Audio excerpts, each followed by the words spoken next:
মইজুদ্দিনের বয়স এখন 50 ছুঁই ছুঁই। এই বয়সে যেন প্রেমের জোয়ার এসেছে ওর জীবনে। কেন যেন ভালো লাগে সেই মানুষটাকে দেখতে। সে কি মানুষ না অন্য কিছু, যে মাঝে মাঝে তার কাছে আসে মদিরার রূপে। একদিন সে বলে উঠল, তুমি কে, সত্যি করে আমাকে বলো তো। সে বলল, আমি একজন পরী। তুমি কি যাবে আমাদের দেশে? অনেক আরামে থাকবে।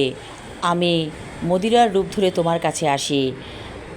মইজুদ্দিন বলল, আমি যাব। এই ঘর সংসার আমার কাছে আর ভালো লাগে না। আমার ছেলেমেয়েরা বড় হয়েছে, ওরা এখন সব বোঝে, সংসার ওরাই দেখবে। পরী বলল, আমার হাত ধরো। মইজুদ্দিন পরীর হাত ধরতে সে অজ্ঞান হয়ে গেল।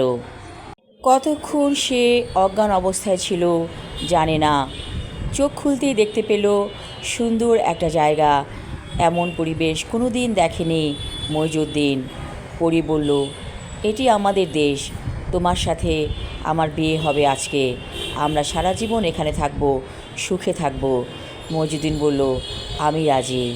তারপর পরীর সাথে বিয়ে হয়ে গেল মইজুদ্দিনের।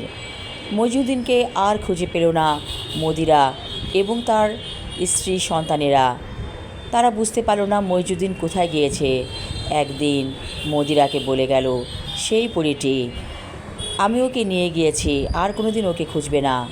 মদিরা দীর্ঘ নিঃশ্বাস ছেড়ে বলল, আমি কোনো দিন ভাবতে পারি নাই এমন হবে, অথচ এমনটাই হলো আমার জীবনে। তারপর মদিরা একদিন মইজুদ্দিনের বাসায় গেল, কারণ মইজুদ্দিনের বাসা সে চিনত। তার স্ত্রীকে যে সব কথা খুলে বলল।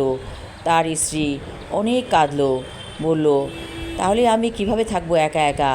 মদিরা বলল, এটাই জীবন, তোমাকে একাই থাকতে হবে।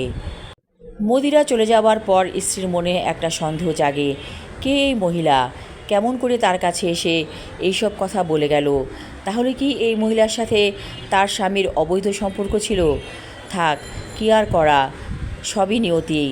পরী ওকে নিয়ে গেছে, অর্থাৎ ওর স্বামীকে। এটাই হয়তো জীবনে লেখা ছিল, অর্থাৎ বিধির বিধান। মইজুদ্দিন এখন ভালো আছে, অনেক ভালো আছে। পরী বলেছে, এখন থেকে তোমার বয়স আর বাড়বে না। যেই বয়সে আছো সেই বয়সটাই এখন তোমার স্থির হয়ে থাকবে। পরীর সাথে মইজুদ্দিনের ভালোই দিন কাটছে। আমি আমার লেখা ছোট গল্প সে পর্ব 4 এবং শেষ পর্ব পড়লাম। আশা রাখছি সবার ভালো লাগবে। ধন্যবাদ।